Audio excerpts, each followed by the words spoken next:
Hola amigos de Sin Tapujos 3.0, estamos de nuevo retomando las entrevistas en este espacio para seguir conversando y aportando en la discusión pública, al menos de Loja y en el país, en Ecuador, pues de lo que está sucediendo ahora mismo, ¿no?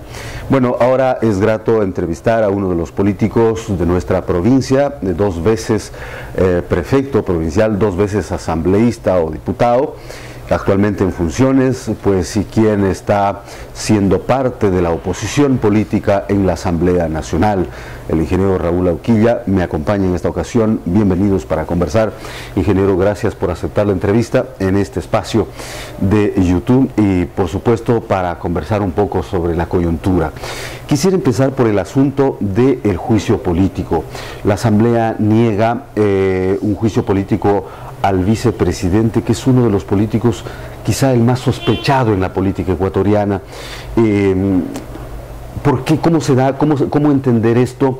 ¿Qué pasa también con el procedimiento para llevar al juicio? ¿Fue lo adecuado como para no dar chance que la otra parte pues pueda deslegitimar ese pedido? Bienvenido. Muchísimas gracias, estimado Wilman. Gracias por invitarme a este programa Sin Tapujos.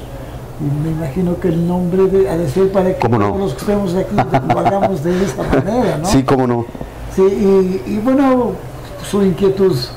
En realidad no es la Asamblea Nacional la que ha echado abajo la propuesta de juicio político, sino que son 5 asambleístas integrantes del Consejo Administrativo de la Legislatura los que sin fundamento constitucional alguno votaron en contra de llevar o continuar, como establece la Constitución y la Ley Orgánica de la Función Legislativa, este pedido de enjuiciamiento político que lo realizáramos de parte de la oposición en la Asamblea Nacional. La Constitución es muy clara, establece que el Consejo Administrativo de la Legislatura solo podrá observar que se hayan cumplido los procedimientos, no calificarlos, porque para eso está la siguiente instancia, que es la Corte Constitucional. Por lo tanto, lo lógico y lo legal era que el Consejo Administrativo de la Legislatura envíe toda la documentación a la Corte Nacional para que la Corte Nacional se pronuncie si las pruebas ameritaban llevar a juicio político al vicepresidente. Le escuchaba una declaración de la doctora Verónica Arias sobre este tema, que es miembro del Cali, representante de esta provincia también, y ella decía que no se puede enjuiciar políticamente a una persona con procesos de una tercera persona, y ahí justificaba un poco el tema de decir, no puede venir cualquier documento a nuestra comisión y nosotros decir, vamos a dar paso. O sea, ¿no es lógico también esa parte? De ninguna manera, ella no es juez de ninguna instancia para calificar si el documento o prueba tenía o no plena validez. Ella debió limitarse, como debieron hacerlo todos, a observar que estén las pruebas presentadas, nada más. El criterio de ella, respetable, pero es su criterio. Ella no es juez para decidir, simplemente es una instancia, si queremos ponerle un nombre, administrativa, nada más. Es como si uno, por ejemplo, pusiera un reclamo en un municipio porque le han cobrado mal un predio y lo presenta en ventanilla. En ventanilla, pues revisan los documentos que estén en regla, de acuerdo a los requisitos que se exigen para estos casos, y lo pasa a quien puede decidir. En este caso me imagino que el tesorero municipal. Es un caso parecido, simplemente es de tramitología nada más. Pero, ¿cuál es la lectura entonces ahí? Si se supone que el oficialismo es mayoría, que por tanto en el juicio político podría ganar, es más, le podrían ayudar a salvarle, decir, perfecto, no me pudieron probar nada, entonces yo soy inocente. Bueno, eso argumentábamos nosotros.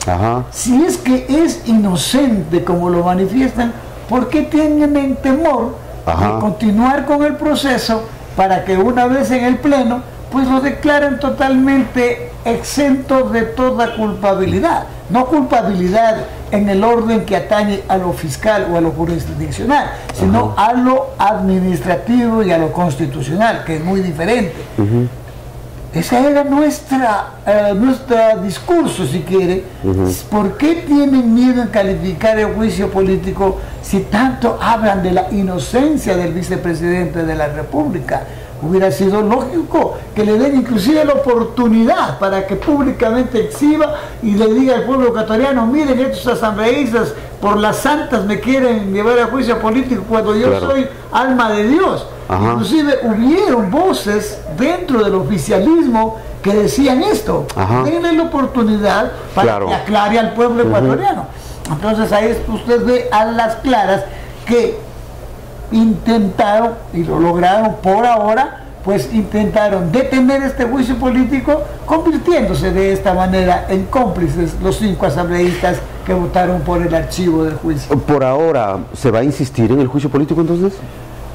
En este momento la única instancia que queda, digamos, aparte de cualquier otro reclamo que se pueda presentar ante la Corte Constitucional, porque yo no lo veo como, lo único que quedaría es volver a presentar el juicio político. Pedirlo nuevamente se lo puede hacer las veces que quiera, así como también el CAL puede archivarlo las veces que quiera. ¿Por qué no ir por la parte penal? Porque para la parte penal no es la Asamblea Nacional. La Asamblea Nacional tiene el instrumento del juicio político y de los resultados de un juicio político podría enviar todos los resultados a una instancia, digamos, como la Fiscalía General. Pero lo podrían hacer como ciudadanos.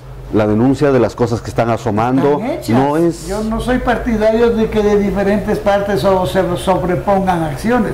Hay un consejo, creo que se llama, Comité Cívico contra la Corrupción, se llama, que está, digamos, conformado por prestantes ciudadanos ecuatorianos que han hecho la denuncia correspondiente a la Fiscalía.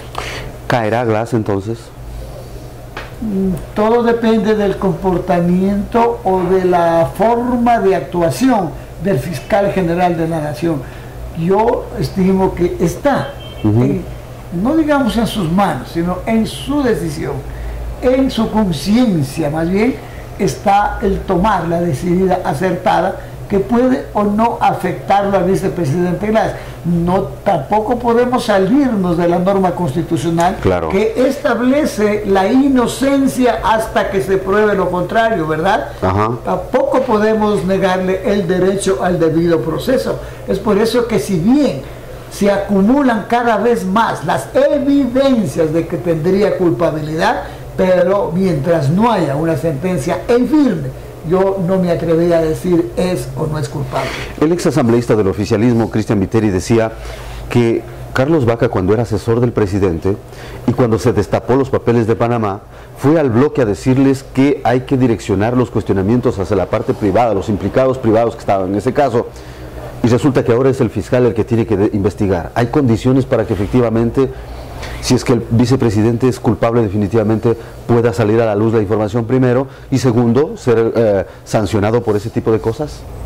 Bueno, uno es la ideología política, otro es la consecuencia de favores recibidos, pero no olvidemos que también hay una conciencia que podría despertar y que por encima de los compromisos políticos o por encima de las ideologías políticas, esta conciencia, un rato de estos, adquiera mayor fuerza y se sentencie como debe ser para lograr la transparencia en el país.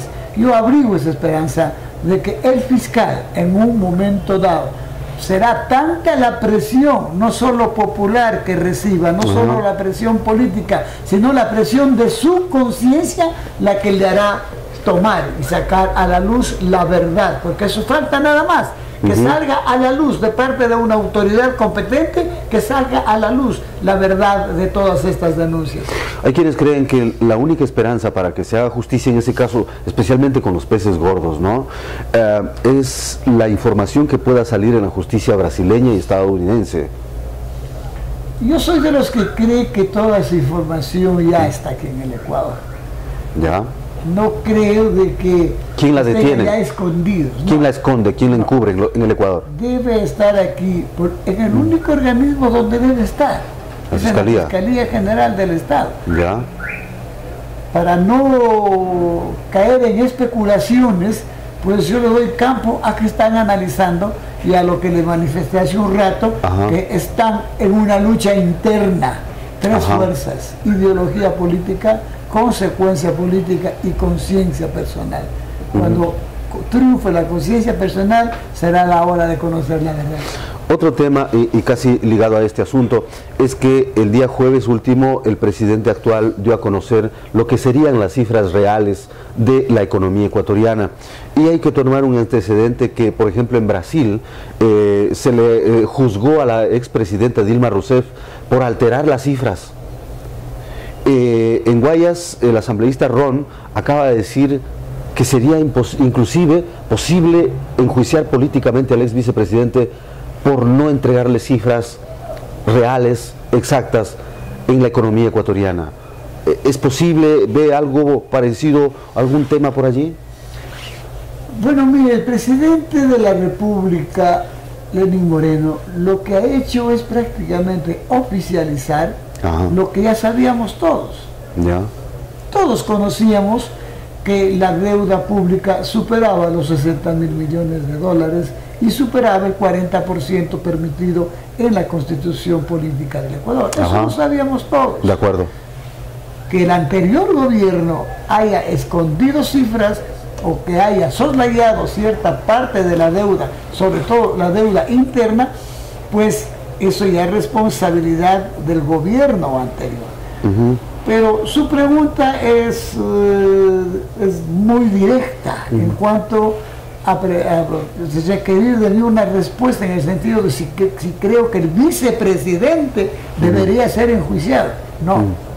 El vicepresidente no tuvo el manejo económico del No, me refería al presidente, al expresidente Rafael Correa. Por eso me refiero.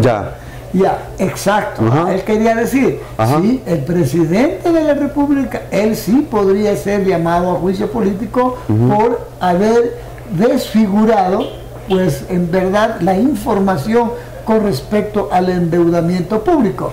Pero por encima, o digamos, o tenemos algo más a mano. El presidente está en Bélgica. Pensar que lo vamos a extraditar, para mí es un sueño. Su esposa y sus hijos son de Bélgica y tienen leyes especiales, pero están todavía y forman parte todavía de este gobierno, el equipo económico del expresidente de la República. Está el economista Patricio Rivera, que fue primero ministro de Finanzas, Economía y Finanzas, y luego ministro coordinador de la Economía, Finanzas y Finanzas. Y él, para mí, él es uno de los responsables de todo este manejo que se hizo para ocultarle la verdad al pueblo ecuatoriano. ¿Eso implica que Moreno va a seguir con el modelo económico de Correa? Él ha dicho que no, inclusive ha dado muestras claras de que no. La única manera que vemos la mayoría de políticos y no políticos ecuatorianos de salir de la deuda es incentivar la inversión, o sea, traer recursos frescos que, Dios mediante, no sean deuda. Y los únicos recursos frescos que no son deuda son las inversiones. Por lo tanto, hay que incentivar las inversiones, ¿verdad? Y el presidente ya dio una muestra cuando dispuso que se analice los resultados de la famosa ley de la plusvalía. Claro. Ese es un buen indicio.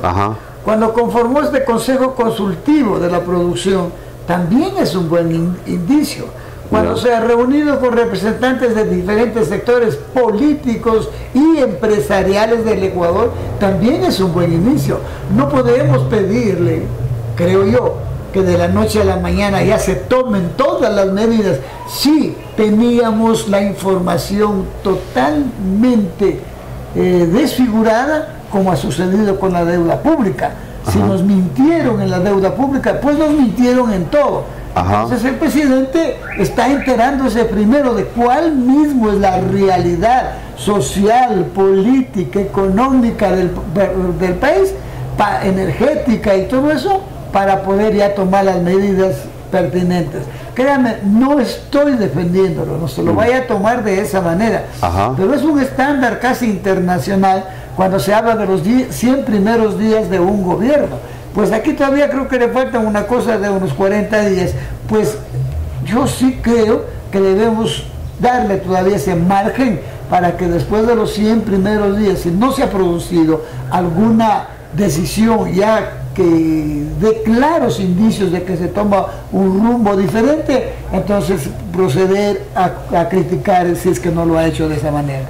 Ingeniero, retomando el tema de la corrupción y revisando su blog en la Asamblea, usted plantea y propone reformar el Código Orgánico Integral Penal precisamente para combatir el testaferrismo, porque a propósito de los cuestionamientos al actual vicepresidente, es que se decía que para enjuiciarlo políticamente se quería una fotografía donde Glass esté con las maletas llenas de dinero, y eso no es posible en ese tipo de delitos.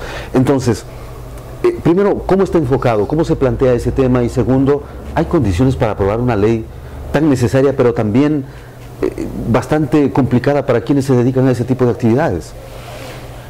Usted le está dando en el clavo a los problemas que va a tener este proyecto de ley para ser aprobado. Claro. Es verdad. Pero permítame decirle que no es solo esta ley. ¿Ya? En enero de este año, un mes antes de las elecciones del 19 de febrero, yo ya presenté un proyecto de ley reformatorio del Código Orgánico Integral Penal, por el medio del cual proponía la eliminación como requisito para que la Fiscalía inicie procesos en contra del peculado, cohecho y enriquecimiento ilícito, que se elimine como requisito el informe vinculante de Contraloría que existe. Ajá. Se dice que el peculado, cohecho y enriquecimiento ilícito es imprescriptible, pero este requisito de que haya un informe vinculante lo vuelve prescriptible. ¿Por qué? Porque de acuerdo a la ley de la Contraloría, este organismo solo puede emitir este tipo de informes hasta 7 años después de cometido el delito. Por tanto, tal como está la norma, si en algún caso de peculado, cohecho o enriquecimiento ilícito, la Contraloría en 7 años no ha emitido este informe vinculante, prescribe, porque ya la Fiscalía no puede hacer absolutamente nada. Ese es el primer proyecto reformatorio que presenté. Lo han copiado, creo que ya unos 10 asambleístas. Bueno. De lo que yo presenté, pero está bien. Está bien. Si le cambiaron una coma, alguna cosa, está bien. El conocimiento dicen que no es de quien lo crea, sino de quien lo aplica. Perfecto.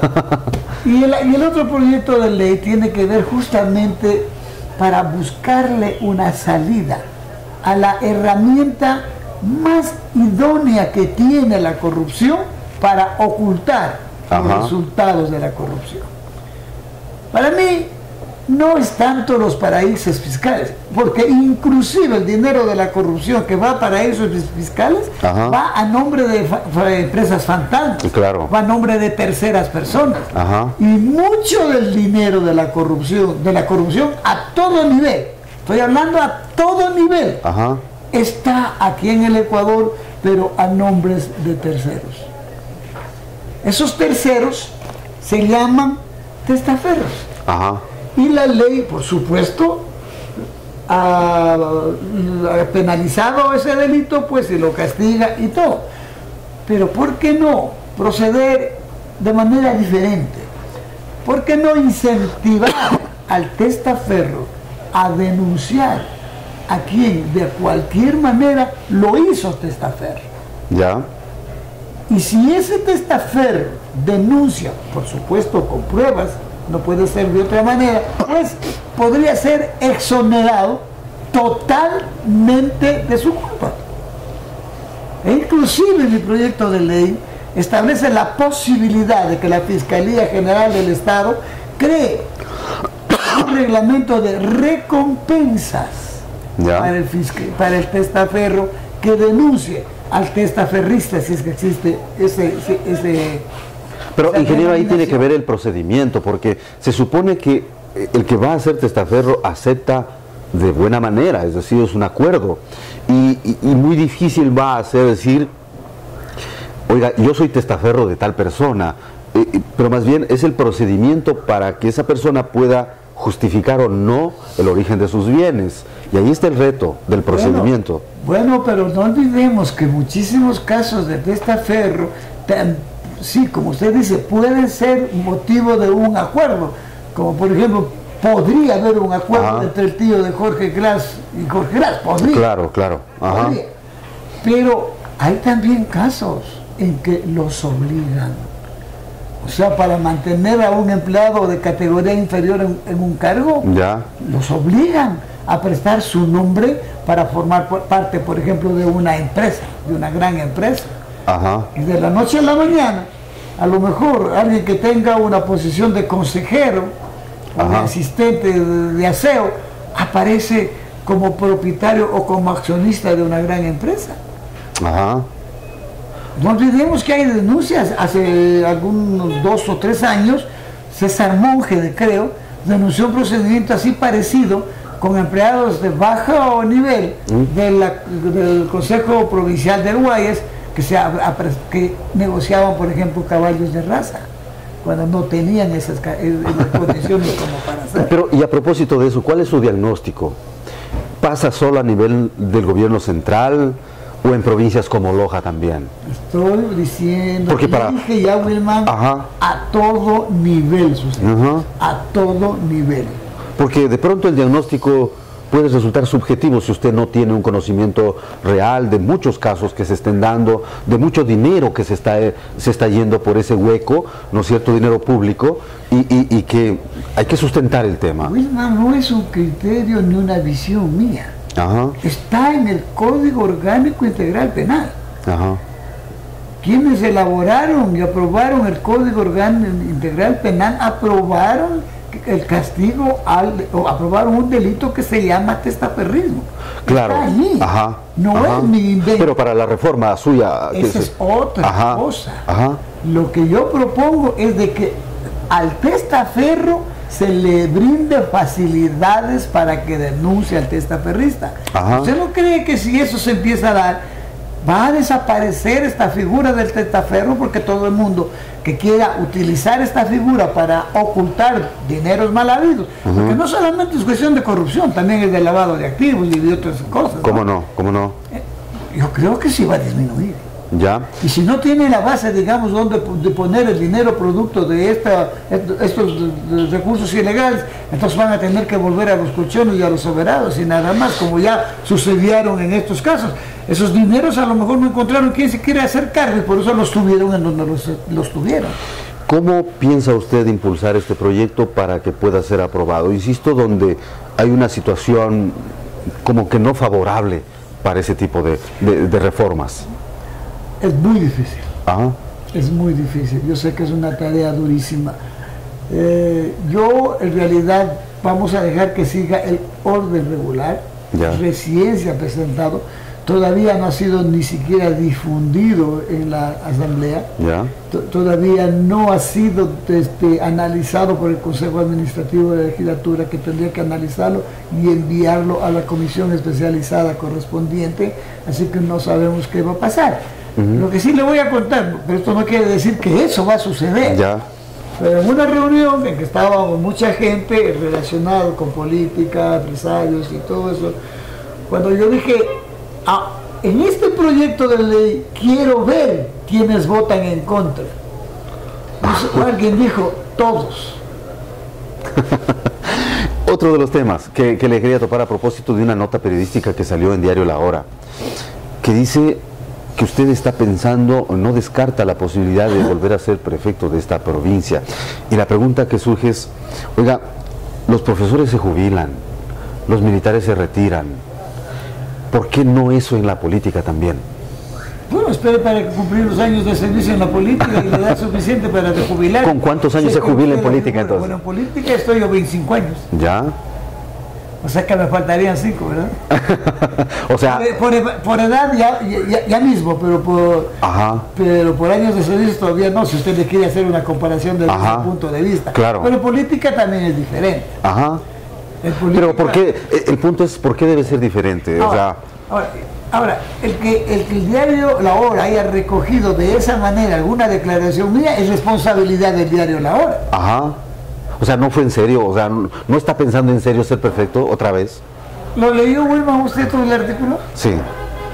A ver, ¿en dónde dice que yo estoy pensando en volver a ser candidato a la prefectura. Ajá. ¿Lo dice en algún lado del artículo?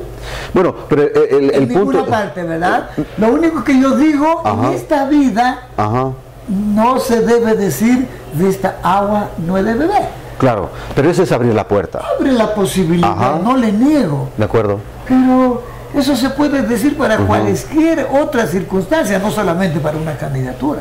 Es un dicho popular, Ajá. que en esta vez lo han enfocado, pero yo creo que con doble, triple o claro. multitudinario propósito, Ajá. eso es otra cosa. Pero eso también devela de que no existe una palabra firme de Raúl Auquilla que diga se termina este periodo legislativo y hasta luego, me jubilo.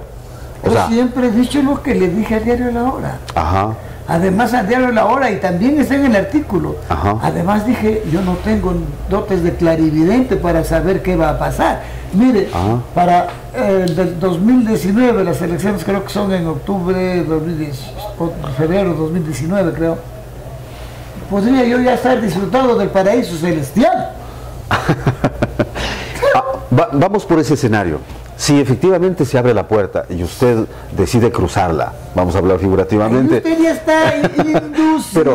Ahí sí que no voy a responder. No, pero Está es que no existe una decisión firme suya, decir, señor, hasta aquí llego, hasta luego. No existe eso. Entonces, más bien se abre una puerta. Si se abre esa puerta, ¿sería el prefecto, el candidato a prefecto por Creo? Tampoco puedo saberlo.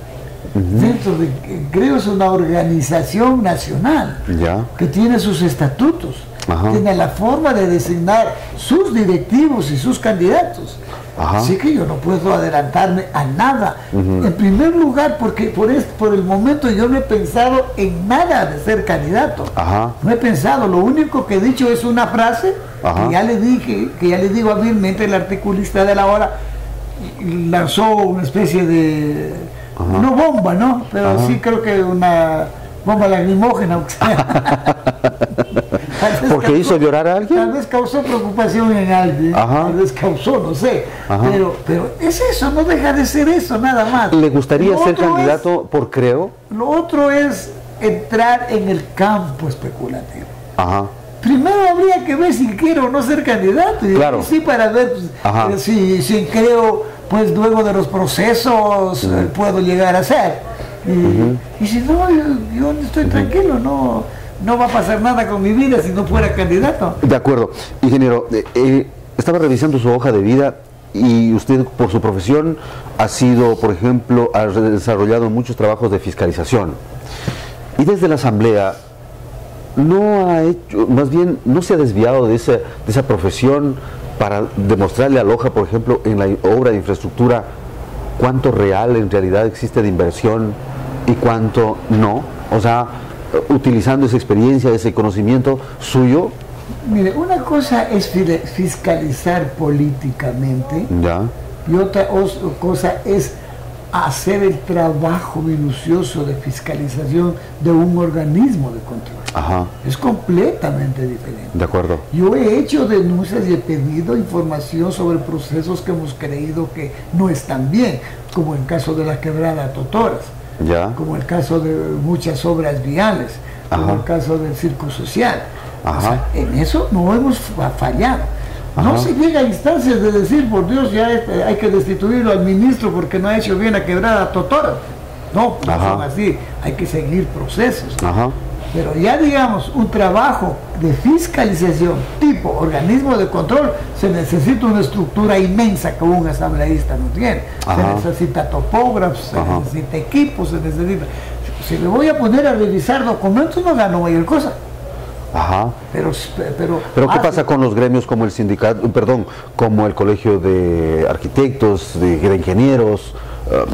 Es decir, un estas poco... agrupaciones gremiales antes tuvieron una buena fuerza Ya. y eran hasta económicamente capaces de soportar este tipo de procesos.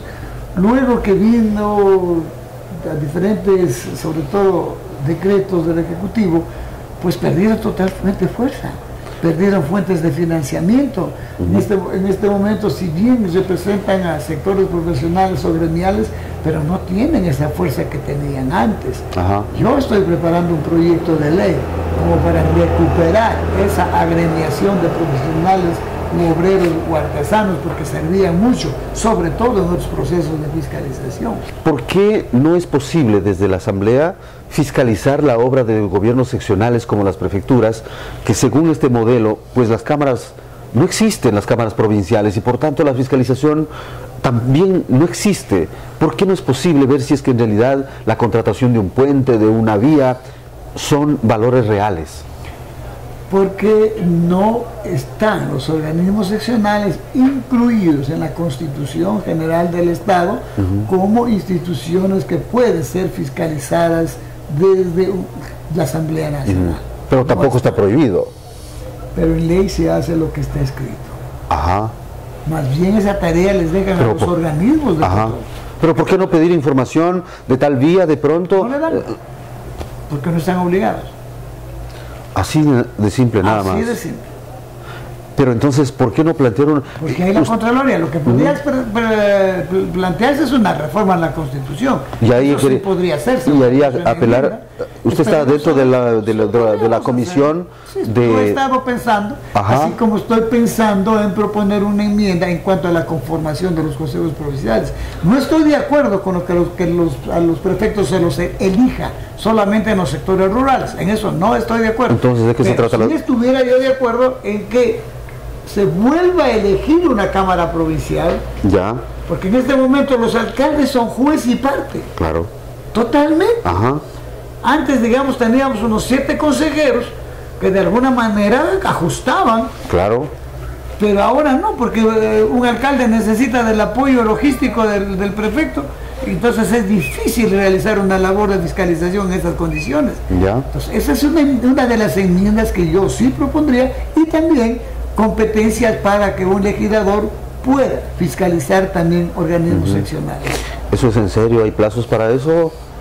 No hay plazos, pero sí está dentro de los análisis que yo estoy realizando para proponer unas enmiendas. Ahora, una enmienda constitucional, una reforma constitucional, usted sabe, es un vía crucis tratar de lograr superarla. ¿Cómo no? Pero sí, se da lo que se está diciendo, que a lo mejor muy pronto cambie la mayoría en la Asamblea Nacional, podría ser, ¿no? Ajá, de acuerdo.